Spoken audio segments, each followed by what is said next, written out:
Mm. Mm.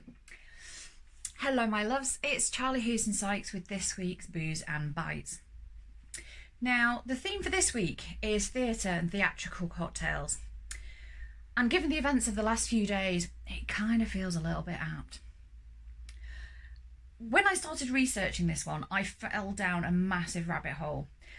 I mean, you may think of it as being a relatively new thing, cocktails named in the 50s, 60s, 70s, after stars and musicals and theatre productions, and more recently known as us going into Oscars, drinking a gin goblet named after a musical and belting out Let It Go at the top of our voices.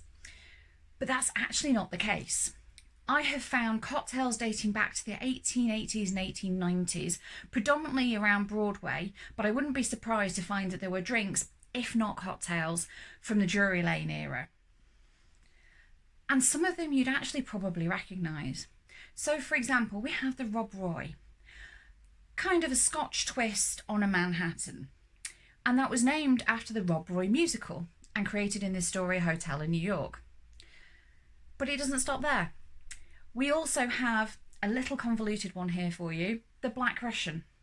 So the Black Russian was created in honour of the US ambassador to Luxembourg, a lady named Pearl Mester.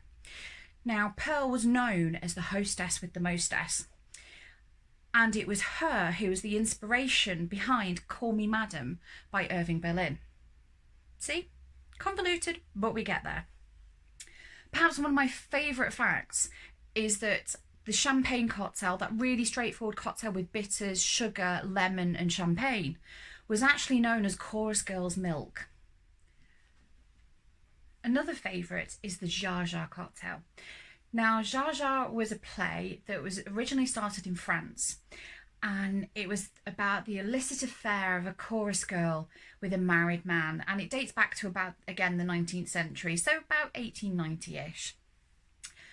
The cocktail was created and bitters were a key ingredient because the American audience were really bitter that the more illicit elements had been skipped in their version. So basically, they were bitter because theirs had been censored.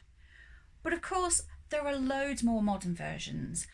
So for example, you have the Dirty Shirley. Take a Shirley Temple cocktail, add vodka, add cranberry, and that's in honour of Chicago. You have a twist on the Moscow Mule for Anastasia.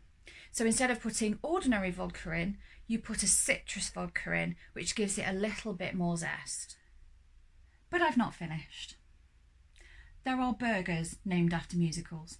There are milkshakes named after musicals.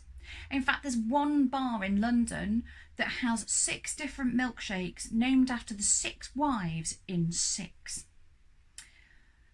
Perhaps my favourite of the non-alcoholic drinks is one named the Teacher's Pet, which is dedicated to the School of Rock.